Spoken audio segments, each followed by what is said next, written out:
dia, crianças! Olá! Hoje, Tia vai contar uma historinha.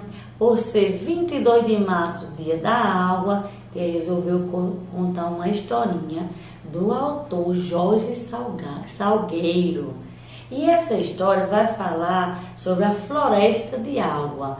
Uma gotinha é capaz de formar uma floresta de água. E essa história eu vou contar para vocês e toda a sua família. Vamos lá ouvir a historinha?